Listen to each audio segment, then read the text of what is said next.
What's going on, everybody? Tanner here. Today I'm bringing you guys another build for Destiny. This time we're talking Warlocks. As always, if you guys enjoy these videos, make sure you hit the like button, hit the subscribe button. It truly helps out a lot. And yeah, let's jump right on into it. So first things up, we're going to go ahead and talk about the overall build itself. We're going to be running, a full strength build with a second emphasis on discipline, with the third emphasis on intellect. So as you can tell, this is a 5, a 3, and a 2, so it's only a 10 build. However, I really don't think a few seconds really affects the cooldowns on anything. If you're really depending on a few seconds to, and don't get me wrong, a few seconds can actually change the way that a fight goes down. But if you're really depending on those few seconds, then you really need to work on a few other parts of your games, maybe gun skill, the ability to use your abilities themselves at the right time, the right moments, and things of that nature. So I really don't think that that matters. As always, these builds are really set up for just any type of PvP. I've even played Trials of Osiris with a build this low and I still succeed. So 365 is what I'm at right now. However, this works all the way up through 400, whatever you are. So let's get right into the subclass. So as you guys can see, I'm really emphasizing on my recovery and my armor. These are the two things that I really thought was best. Agility is really low. However, with Warlocks, I feel like you really shouldn't be trying to maneuver the map too quickly anyways. Your abilities are your strong suit, so you really want to stay alive, stay in the fight, and be able to maintain being in battle, whereas you don't need to maintain so much maneuvering across the map quickly. Plus, I play a lot of Trials, and on Trials, you truly don't need a ton of agility unless you're a Hunter, or a Titan, I should say, really both a Hunter or a Titan. As a Warlock, though, you're really just about controlling the map and being the person on the map that's the toughest, the person on the map who can control the control point better than almost any other class. So for our grenades, I'm rocking the Firebolt grenade. Now this happens to be my favorite. It used to be Solar Grenade, but I really have switched over to the Firebolt grenade. It works especially well to control points, to get people out of rooms, whatever it may be. I really like this grenade. Second most favorite grenade, I should say, for Warlocks, except for the old-fashioned grape. That happens to be my favorite overall, but this one's really good too. In my jump tree, I'm rocking Focus Burst, which upgrades Glide to provide an initial boost of speed. Now this is going to help make up slightly for this low agility. I'm going to be able to jump, boost forward, jump, boost forward, jump, boost forward, and this will get me across the map and get me to different control points and things of that nature faster than I would if I just ran around, since I have such low agility. Now, if you would have seen a second ago, I actually have changed my super tree itself. I had Fireborn a second ago, but I really didn't want that. What I wanted for this build is Radiant Skin. While active, Radiance reduce incoming damage. Now, this paired with a Flame Shield and the high armor and recovery itself is going to allow you to stay in the fight, be super tough. If you bop somebody with Scorch, you're going to get that Flame Shield. You're going to be able to just, essentially have 3 shields, 3 health bars, if you will. You have your Overshield, your True Shield, and your health bar. So like I said before, in my melee thing, I'm going with the Flame Shield, which is damaging an incoming enemy with Scorch reduces incoming damage for a short amount of time. So when you hit somebody with Scorch, you're going to get an Overshield, and you're going to reduce incoming damage, which is going to pair well with Radiant Skin, and it's going to make you super hard to kill. You're pretty much going to win all 1v1s in that scenario, and even in a situation where you're 1v2, 1v3, it's going to allow you to also stay in the fight much longer, maybe giving your teammates time to rotate to you and help, or maybe even getting a 1v3 piece. After that, we're rocking Arcane Spirit, which is training focused on battle recovery and toughness, as well as Viking Funeral, which is targets afflicted with Ignite take more damage from all sources, stacks up to 3 times. So this is going to allow you to hit them with that Scorch, hit them with that grenade, reduce their, or I should say increase the damage they take, while your damage is reduced from the other 2 perks, and it's really going to help you in that scenario to win all the 1v1s needed, as well as have your teammates get an additional burst of damage to those certain people. And this can stack up to 3 times, so it's really OP. You can keep popping people, keep hitting them with nades, whatever it may be, and you can really just shred people overall. This also works really well for PvE. It works as good, just the same way, so I really recommend Viking Funeral. After that is Divine Order, which is training focused on toughness at all costs. This is what's giving me all my armor, as well as Touch of Flame. All grenades ignite enemies, causing damage over time. Now this is going to pair well with your ability to hit them, damage them over time, hit them with your melee, get yourself an Overshield, maybe pop your ult. All these things are going to stack well together to get them really losing health rapidly, and the ability to lose more health rapidly while keeping your damage reduction, I should say, up very high. Alright, so next up is the guns. I'm rocking the Last Word, still one of my favorite exotic hand cannons in the game. It's a really good hand cannon. It's doing still well in year 3. Not quite as OP as it was in year 2, but still really OP in my opinion. One of the best hand cannons that you can use. On mine, I'm rocking Soft Ballistics, Hip Fire, Perfect Balance, and Last Word. Now the specialty of this weapon is fan fire. This weapon can be fired quickly and continuously. Now this is going to allow you to just hold the trigger down and it would just automatically fire. So really good scenario, really good situation when you're up close to people. You can just hip fire them automatically and you'll just shred people. Mix it with maybe you pop them with the melee, you get your overshield, then bam, bam, bam, bam, and they're just going to drop every single time. After that, for our secondary, we're rocking the Vacancy, which is a Year 2 FWC fusion rifle. That's 367 attack. Now, a lot of people call this a god roll for a fusion rifle, and I still to this day think it really is. It's super, super good. I'm rocking the Torch HS2, as well as Hot Swap, Enhanced Battery, and Rangefinder. Now, if you see all these perks working together, you're going to get the ability to ready this weapon and grant a brief period of bonus accuracy, as well as aiming this weapon increases effective range, making this one of the best fusion rifles that I've ever used, as well as it looks really cool. I really like the way that it looks. It's a really cool looking fusion rifle, so highly recommend this if you guys have it. I'm not sure how you can get it now.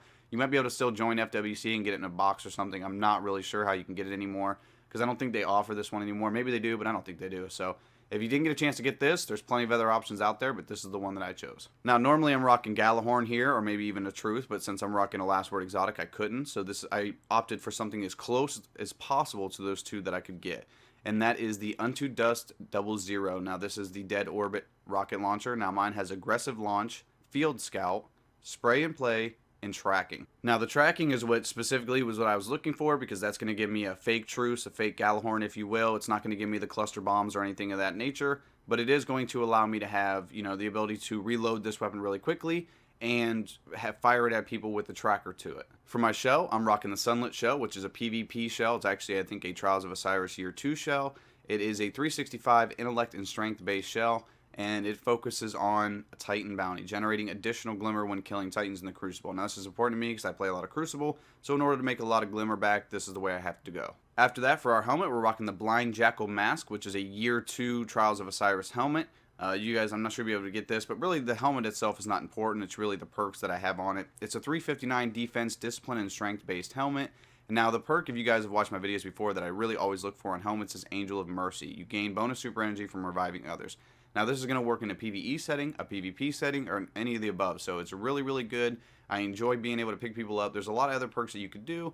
You know, like this one, gain bonus super energy from on grenade kills. Nice, but I don't get that many grenade kills all the time. I feel like that my teammates die more often. I'm going to rotate and pick them up. So I'm going to use Angel of Mercy more often than I would, whether it's PvE or a PvP scenario. And after that, I have Better Already, which is shields start recovering immediately after orb pickup. So this is good for PvE, also good for PvP. If someone ults, you want to follow behind them, and if you start getting into a gunfight while helping them, you can go ahead and just, pick up their orbs and start your shield recovery. Now, after that, this is going to be the piece that's going to go ahead and emphasize on this build overall. This is the piece that's going to make it more enjoyable to have those flame shields and be able to, use those as overshields, and that is the Claws of Ahamkara.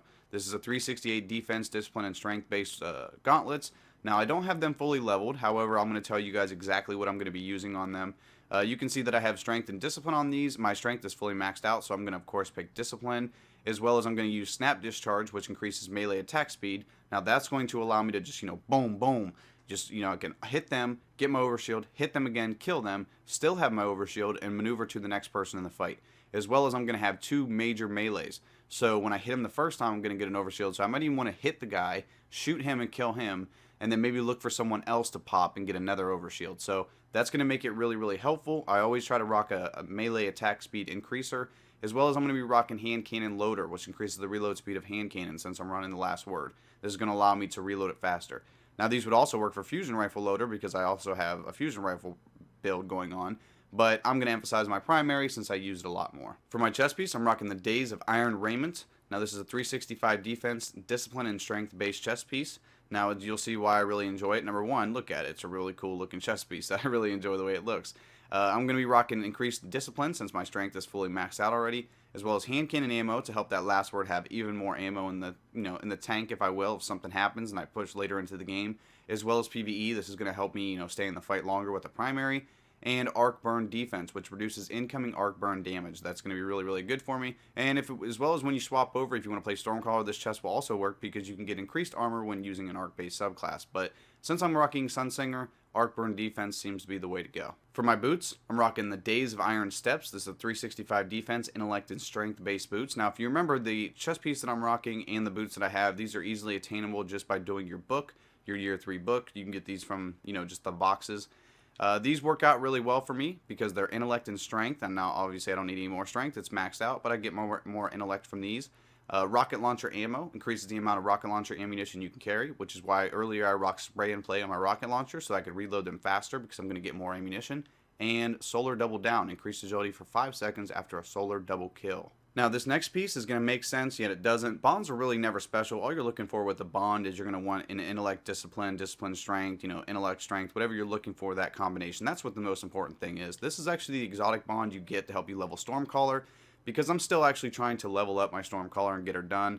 So I'm rocking just increased discipline and hand cannon focus, and if you can see, it upgrades your class 25% faster and your level increased 10% faster. So whenever they actually increase the level, if they ever do, this would help you, as well as if you made a new character, this would help you, and as well as it's helping me get my Stormcaller done so I can get you guys a Stormcaller video out.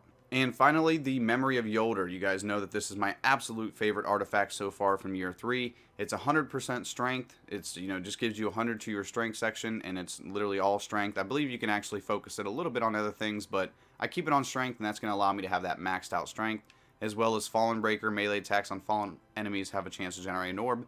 Not bad for when you're playing PvE. And now down below, I'm rocking the S35 Aeon Glow, the Happy Horn, as well as Little Light, the ship. I really like the way that ship looks. Little green and black ship. Pretty cool. For my shader, I'm rocking Lost City, which is a Trials of Osiris shader. I really like the way that it looks on her. I don't know why. I've always rocked my Warlock with this color shader. I've never really changed it. I just feel like this shader looks the best out of all the other ones that I have. I have tons of other shaders, and none of them really appeal to me as much as this one. My emblem is Bastet's Dream, which is a Year 2 Trials of Osiris lighthouse emblem. It's like, signify that you kind of went to the lighthouse. Really cool. Plus, I play a lot of Smite, if you guys have ever played that before, and Bastet is one of my favorite characters in the game. So I really like the way that kind of emphasizes on both of them.